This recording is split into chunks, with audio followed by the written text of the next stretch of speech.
Oke adik-adik, masih dengan Kak Cu di pelajaran biologi. Kali ini kakak akan membahas tentang soal-soal UNBK biologi tahun 2019 adik-adik. Nah, pada soal UNBK biologi tahun 2019 pada nomor 1 itu membahas tentang bakteri beserta peranannya. Nah, kita bisa lihat pada bagian yang pertama itu ada bakteri Acetobacter psyllidum, yang kedua ada Azotobacter, yang ketiga ada Bacillus thuringiensis, yang keempat ada Escherichia coli, yang kelima ada Streptococcus griseus. Sedangkan di sampingnya itu peranannya. Yang A itu memfiksasi nitrogen bebas, yang B sebagai bioinsektisida, yang C membentuk vitamin K, yang D penghasil antibiotik, dan yang E pembuatan nata de coco. Nah, pada soal ini kita diminta untuk menjodohkan atau mencocokkan sesuai bakteri dan peranannya yang tepat. Oke, nah kita coba satu-satu. Pada poin pertama, Acetobacter psyllidum dia berperan sebagai pembuat nata de coco, maka dia pasangannya satu dengan E. Oke. Sebenarnya di sini kita sudah bisa mulai mengeliminasi adik-adik. Kita lihat pilihan. Yang A satu pasangannya A. Secara otomatis maka option A kita sudah gugurkan atau hilangkan. Yang B dia satu pasangannya dengan yang D. Itu juga pasti salah kenyataannya, karena kita sudah tahu bahwa satu berpasangan dengan E. Oke, berarti kita lanjut ke bagian yang kedua. Pada bagian yang kedua, si Azotobacter dia berperan dalam, di sini dia peranan dari si Azotobacter itu memfiksasi atau mengikat nitrogen bebas, maka dua pasangannya adalah A. Ada kemungkinan C jawabannya, tapi belum tahu, kita kan belum lihat yang option yang ketiga. Pada yang ketiga ada Bacillus thuringiensis atau bakteri BT. Nah, si BT ini dia berperan sebagai bioinsektisida, maka tiga pasangannya dengan yang B. Oh, ternyata di sini dia tiga pasangannya dengan C, maka option ini gugur. Kemudian option yang B, kita cek dulu poin keempat, si Escherichia coli. Si E. coli ini dia berperan untuk membentuk vitamin K. Ya, jadi kesimpulan jawabannya adalah yang D, yaitu 3 berpasangan dengan B, 4 berpasangan dengan C. Itu kira-kira untuk nomor 1. Bisa dipahami? Oke, kita ke poin atau soal nomor 2. Ada gambar. Nanti adik-adik bisa lihat dari soal yang kalian pegang masing-masing. Itu gambar yang lebih persisnya. Nah, dua gambar ini kita sudah paham bahwa dia punya yang namanya flagel atau bulu cambuk.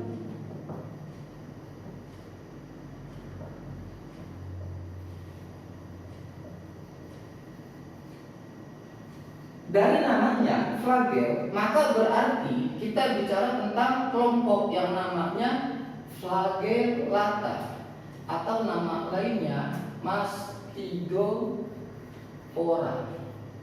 Ini untuk nomor 2. Oke, kita cek optionnya. Pertama, dia bilang rhizopoda.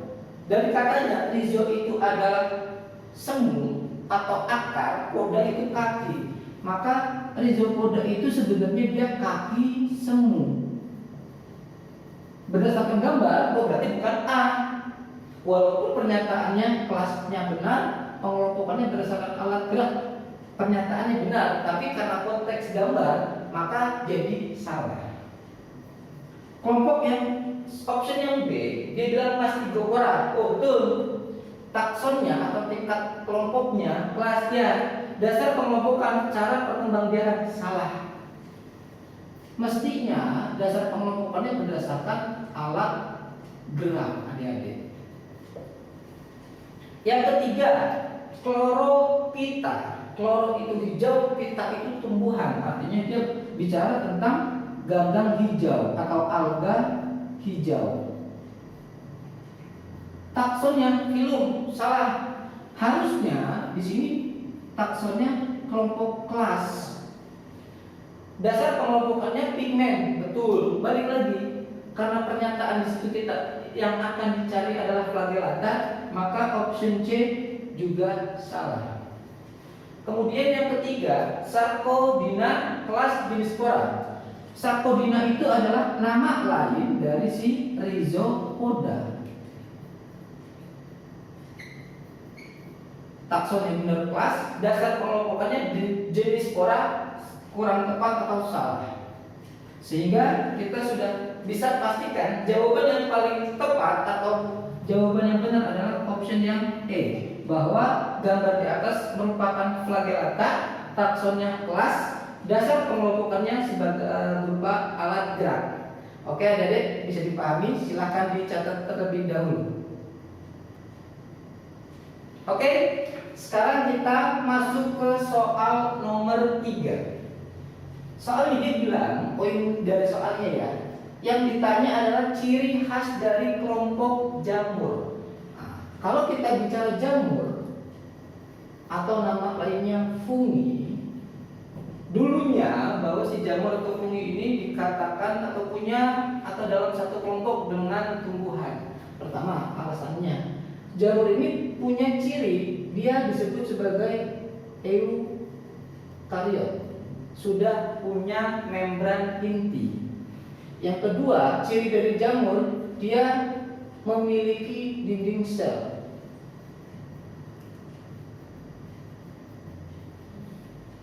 Nah, perbedaannya, kalau tumbuhan dinding sel dari selulosa, kalau jamur dinding selnya dari kitin. Yang ketiga, jamur memiliki ciri, dia ada yang bersifat unisel, ada juga yang bersifat multisel. Artinya bersel satu atau bersel banyak. Kemudian jamur dikeluarkan dari kelompok tumbuhan karena ternyata dia tidak bisa berfotosintesis. Berarti dia tidak memiliki klorofil.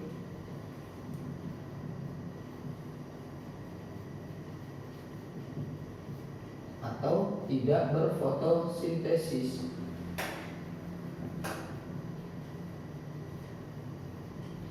Karena jamur atau fungi tidak berfotosintesis, maka dia bersifat saprofit.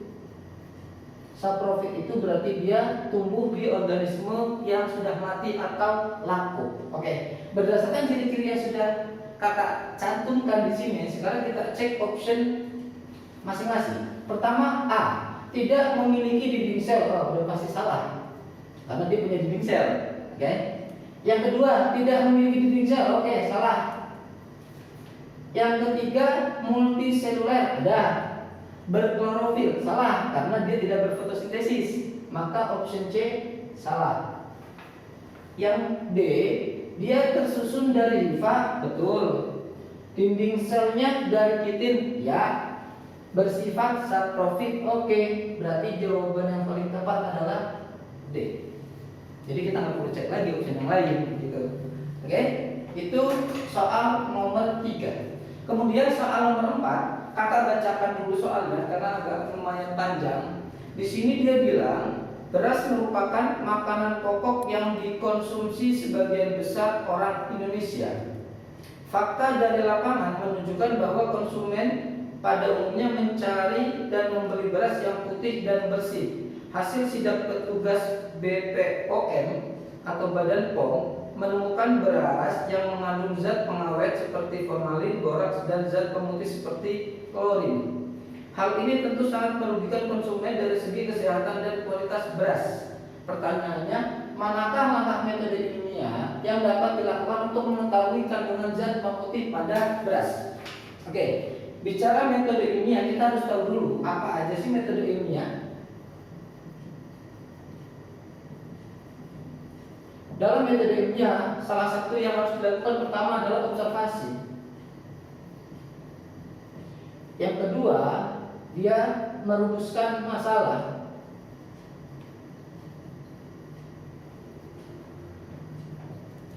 Yang ketiga, dia membuat hipotesis. Hipotesis ini dugaan sementara, kira-kira. Yang keempat, dia melakukan eksperimen. Yang kelima, analisis data atau pengolahan data. Yang keenam, kesimpulan atau penarikan kesimpulan. Yang ketujuh, yaitu publikasi. Nah, dari 7 metode ilmiah ini, kalau kita hubungkan dengan soal, di soal dia bilang bahwa fakta ini atau fakta di lapangan. Kalau kita bicara fakta, berarti itu kan sudah berdasarkan uji ilmiah, sehingga Badan POM sudah mempublikasikan bahwa beras yang mengandung banyak beras yang mengandung pengawet seperti formalin sampai klorin. Artinya fakta ini sudah dilaksanakan. Jadi kalau kita lihat option pertama, A, konsumen harus ngapain nih dengan kejadian seperti ini? Pertama dia bilang A, mengumpulkan sejumlah fakta dari sumber yang terpercaya. Itu sudah salah. Kenapa salah? Karena itu sudah menjadi fakta. Pemerintah atau Badan POM sudah melakukan penelitian, maka fakta ini sudah digugurkan. Jadi konsumen tidak perlu melakukan kegiatan yang pertama. Opsi yang B, melakukan eksperimen. Ini pun nggak perlu dilakukan. Kenapa? Karena dia sudah mempublikasikan, berarti dia sudah melakukan eksperimen si pemerintah Badan POM. Yang option C, membuat hipotesis. Kita nggak perlu lagi menduga-duga karena sudah ada ujinya, sudah melalui eksperimen. Option C salah. Kemudian yang D, melakukan eksperimen. Nah, itu sama kayak soal pernyataan yang B, maka pernyataan D juga salah. Yang E, menyediakan alat pendeteksi untuk membuktikan adanya kandungan zat pemutih pada beras di rumah masing-masing. Inilah hal yang perlu dilakukan oleh konsumen untuk tahu bahwa berasnya mengandung pengawet atau tidak. Bisa dipahami? Oke, silakan dicatat yang menurut kalian penting. Oke, kita lanjut sekarang soal nomor 5. Kakak bacakan dulu teksnya. Di sini dia bilang Stanley berhasil mengisolasi dan mengkristalkan penyebab penyakit mozaik pada tembakau. Apabila kristal disuntikan pada tanaman tembakau, partikel tersebut menjadi aktif. Apabila kemudian memperbanyak diri dan menyerang tanaman tembakau. Menurut Broom, partikel penyebab penyakit mozaik tembakau memiliki ukuran yang sangat kecil. Berdasarkan penjelasan di atas, ciri-ciri penyebab penyakit tembakau adalah dari teks di atas sebenarnya kita akan bahas tentang yang namanya partikel atau virus. Karena virus itu belum bisa dikatakan makhluk hidup, tapi juga bisa dikatakan makhluk hidup, tergantung konteksnya apa. Maka kalau kita bicara tentang partikel atau virus, kita bicara ciri-cirinya. 1, sangat kecil. Lebih kecil dari bakteri.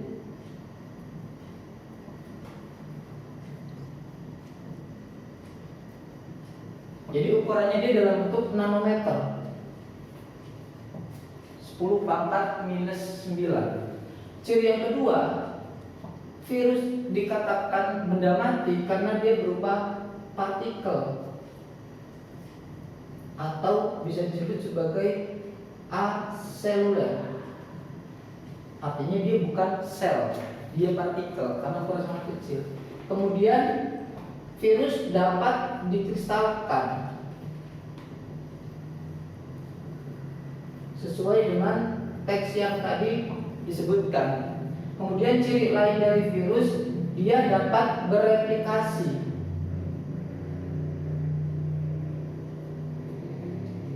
Atau dalam artian memperbanyak diri.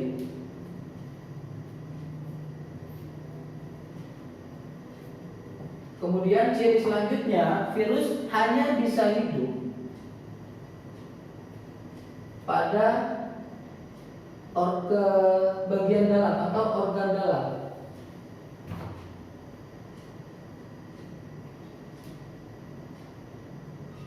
Karena ketika virus ada di luar tubuh, dia bersifat partikel atau inaktif. Yang terakhir, dia memiliki asal nukleat.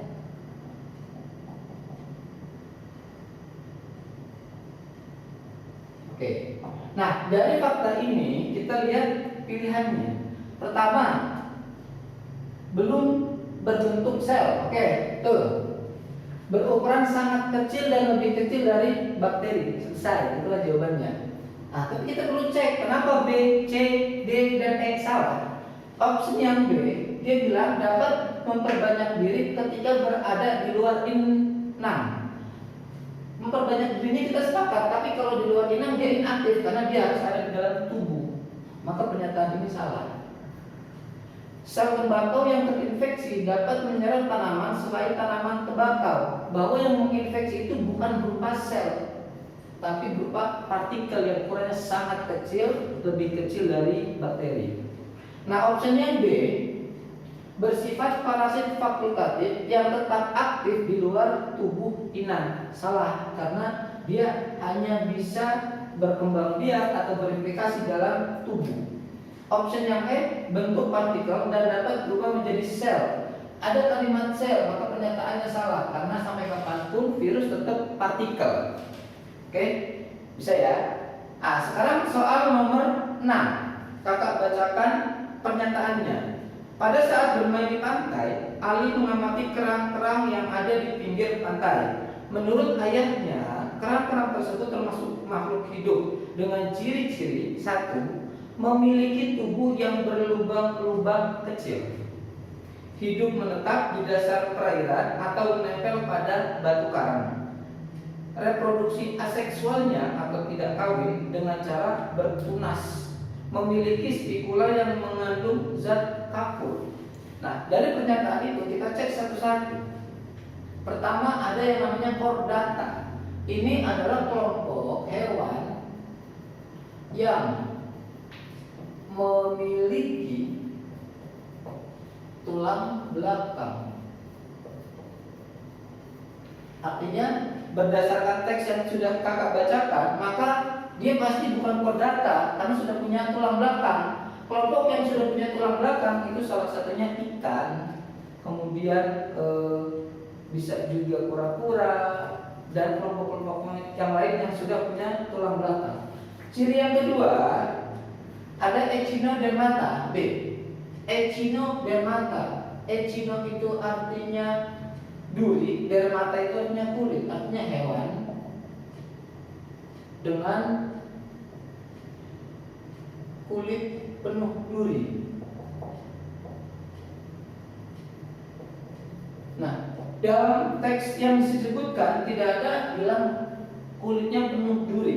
Contoh dari echinodermata adalah bintang laut, ular laut maupun landak laut. Ciri yang ketiga atau kelompok yang ketiga, porifera. Dari kata pori, porus itu adalah lubang atau pori-pori. Ini ada pada pernyataan yang pertama bahwa dia bilang memiliki tubuh yang berlubang-lubang kecil, sehingga jawaban yang paling tepat adalah C. Tapi kita cek, apa sih arthropoda? Arthro itu artinya sendi, poda itu artinya luas. Atau dalam bahasa sehari-hari kita bilang, arthro itu sendi, poda itu kaki. Atau dalam bahasa sehari-hari kita bilang ini adalah hewan dengan kaki berluas-luas. Dan yang terakhir, cnidaria. Atau nama lain dari cnidaria itu, nama lainnya Soelenterata. Kalau konteksnya cnidaria berarti kelompok hewan yang memiliki racun sengat.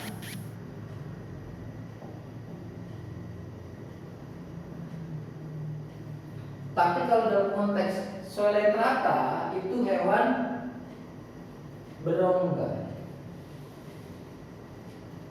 Oke, bisa dipahami sampai nomor 6? Ya. Oke, adik-adik, sekarang kita masuk ke soal nomor 7. Di soal kalian yang kalian pegang masing-masing itu ada daun fosfat atau daun fosfor. Oke, bisa dilihat ya. Nah, peranan komponen X dalam daun biogeokimia adalah, nah sebelum kita ke jawabannya, dari option A, B, C, D, E ini sebenarnya mereka adalah sudah menyusun suatu proses daun biogeokimia. Nah, pertama itu dimulai dari fosfor dalam bebatuan mengalami pelapukan, dia hancur sehingga menjadi penyedia fosfor dalam tanah berupa senyawa organik. Maka secara urutan itu dimulai dari C. Dan kemudian setelah dia membentuk penyedia fosfat dalam tanah berupa senyawa organik, itu akan dimanfaatkan oleh tumbuhan. Senyawa organik akan dimanfaatkan oleh tumbuhan dalam proses asimilasi masuk ke B. Kemudian dari tumbuhan, kelinci itu kan salah satu konsumen tingkat 1. Dia makan tumbuh-tumbuhan atau herbivora. Nah, si kelinci ini nanti berperan sebagai detritus dalam tanah. Ketika mati, dia akan menghasilkan senyawa fosfat. Jadi dia akan dihancurkan oleh dekomposer, kemudian nanti dia akan menghasilkan senyawa fosfat gitu. Nah, kemudian berarti ke A. Kemudian tahapan selanjutnya, bangkai yang mati atau organisme yang mati akan terurai oleh bakteri pengurai menjadi senyawa fosfat organik. Kenapa organik? Karena berasal dari makhluk hidup. Dan yang terakhir, fosfat organik dalam tanah akan terlarut di dalam air dan terserap lagi oleh bebatuan. Nah, secara tahapan urutannya begini. Nah, kalau kita melihat peranan komponen X dari gambar yang kalian lihat di situ dia bilang fosfat di dalam tanah dia menuju ke akar. Artinya dia akan dimanfaatkan oleh tumbuhan melalui proses asimilasi. Maka jawaban yang paling tepat adalah B. Oke, bisa diikuti. Selanjutnya nomor 8. Dari beberapa pernyataan di atas, manakah yang merupakan dampak pengembangan dari perubahan fungsi lahan tersebut? Oke, kakak bacakan satu-satu. Pertama, kawasan puncak lebih tertata indah dan rapi karena puncak yang dulunya hutan tidak terurus sekarang menjadi tempat tinggal dan penginapan. Jadi kurang tepat karena kita bicara tentang dampak pengembangan dari perubahan fungsi lahan. Maka pernyataan pertama salah. Dilihat dari option, maka A dan B salah. Kenapa? Dia mengandung unsur 1. Itu sudah kita bilang salah. Poin yang kedua, terjadi banjir besar di wilayah sekitarnya karena kawasan puncak tidak dapat lagi menyerap dan menyiapkan cadangan air. Betul, awalnya dia hutan-hutan, sekarang jadi pemukiman sehingga tidak ada lagi yang bisa menyimpan cadangan air. Pernyataan kedua betul. Berarti ini mungkin. Pernyataan yang ketiga, mudah terjadi tanah longsor karena pengembangan pemukiman telah menghilangkan sebagian besar pohon-pohon yang dapat mengikat partikel tanah. Ya. Yang ketiga betul. Yang keempat, meskipun jumlah villa terus meningkat karena pembangunannya ditata dengan baik, maka tidak akan memberi dampak buruk pada lingkungan. Salah. Nyatanya sekarang cukup banyak terjadi longsor saat hujan lebat di daerah puncak. Maka pernyataan nomor 4 salah. Maka option D juga salah. Yang kelima, peningkatan suhu udara akibat pohon-pohon yang menyerap gas karbon dioksida telah ditebang. Ya, betul. Maka jawaban yang paling tepat adalah C. Oke, itu pembahasan sampai nomor Oke, kita lanjut ke soal berikutnya. Pada soal nomor 9, kakak bacakan dulu teksnya. Pabrik mengoperasikan mesin dengan bahan bakar batu bara dan bahan bakar minyak. Harga batu bara lebih murah dibandingkan harga minyak sehingga banyak dipilih oleh pabrik. Tetapi penghasilan emisi gas buangan lebih banyak dibandingkan dengan bahan bakar minyak. Jika pabrik terus-menerus menggunakan batu bara, yang akan terjadi adalah berarti kita di soal nomor 9 bicara tentang polusi udara. Apa aja sih yang menyebabkan polusi udara? Salah satunya ada CO, ada CO2, ada NOx atau juga SOx sama CFC. CO, karbon monoksida. Si CO ini dia sangat mudah berikatan dengan HP.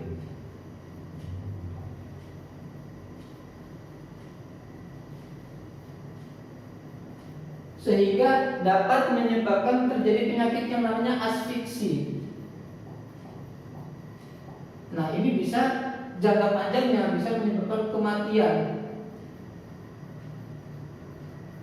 Sedangkan CO2 ini penyebab efek rumah kaca.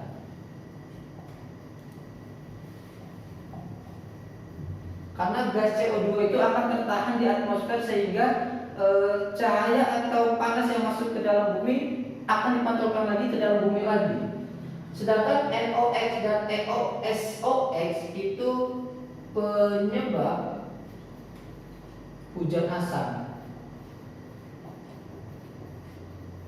Sedangkan CFC, klorofluorokarbon, ini penyebab penipisan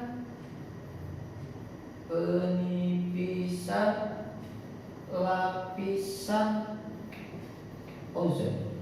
Oke, sekarang kita cek pilihannya. Pertama, pembakaran batu bara menghasilkan gas CO atau karbon monoksida yang dapat meningkatkan suhu bumi. Gas CO dengan suhu bumi. Pernyataan A salah karena CO berhubungan dengan pengikatan hemoglobin. Opsi yang B, gas buangan CO2 menyebabkan terjadinya efek rumah kaca sehingga suhu bumi menjadi meningkat. Ya, jawaban B yang paling tepat. Tapi kita perlu cek yang opsi yang lain. Gas nitrogen hasil pembakaran itu menyebabkan asfiksi pada manusia. Itu juga salah karena asfiksi itu disebabkan oleh gas CO atau karbon monoksida. Opsi yang B, gas CO hasil pembakaran menyebabkan penipisan ozon. Tidak tepat karena penipisan ozon disebabkan oleh CFC, klorofluorokarbon. Opsi yang E, dihasilkan gas CFC menyebabkan penipisan ozon. Pernyataan ini benar, tapi kalau kita lihat konteks soal bahwa batu bara itu tidak menghasilkan CFC. CFC itu berasal dari freon AC ataupun dari kulkas ataupun spray. Nah, itu untuk soal nomor 9. Maka jawaban yang paling tepat adalah B. Oke, lanjut ke soal nomor 10. Perhatikan gambar jaringan penyusun organ tubuh manusia. Nah, berdasarkan gambar yang ada di dalam soal, itu adalah otot jantung.